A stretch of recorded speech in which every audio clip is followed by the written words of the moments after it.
एक छोटे से गांव में एक गरीब लड़का रहता था जिसका नाम था अजय। अजय के पास ना तो अमीर परिवार की सुविधाएं थीं, ना ही उसके पास उच्च शिक्षा का अवसर था। लेकिन उसके अंदर कुछ करने की गहरी इच्छा थी। उसकी आंखों में सपने थे और दिल में हिम्मत।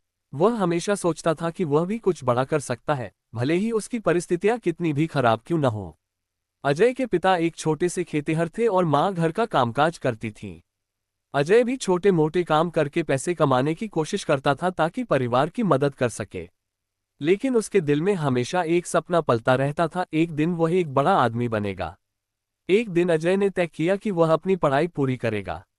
उसने निश्चय किया कि चाहे कुछ भी हो, वह हर हाल में पढ़ाई करेगा।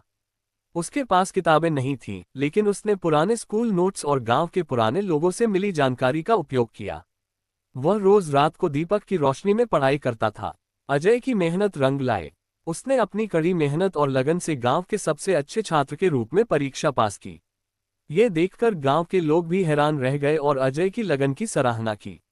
अब अजय को एक सरकारी छात्रवृत्ति मिली, जिससे वह शहर के कॉलेज में दाखिला ले सका। शहर में आकर अजय को नई चुनौतियों का सामना करना पड़ा, लेकिन उसने कभी हार मानने की सोची भी नहीं।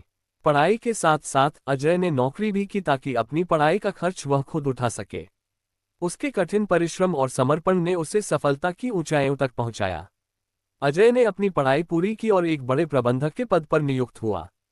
अब वह अपने गांव में लौट आया और वहां के बच्चों को शिक्षा के महत्व के बारे में बताने लगा।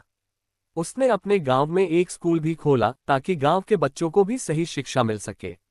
अजय की कहानी हमें ये सिखाती है कि परिस्थिति चाहे जैसी भी हो, अगर हमारी मेहनत और समर्पण सच्चे हों तो हम किसी भी लक्ष्य को प्राप्त कर सकते हैं। उसकी दृढ़ता और मेहनत ने उसे अपने सपनों को पूरा करने का अवसर दिया और वह अपने सपनों की ऊंचाइयों तक पहुंच गया। अजय की तरह हमें भी कभी हार मानने की आवश्यकता नहीं है। जीवन में चाहे कितनी भी कठिनाइयां आए, हमें अपने लक्ष्यों के प्रति ईमानदारी और मेहनत से काम करना चाहिए। सफलता हमें जरूर मिलेगी, बस हमें खुद पर विश्वास रखना होगा।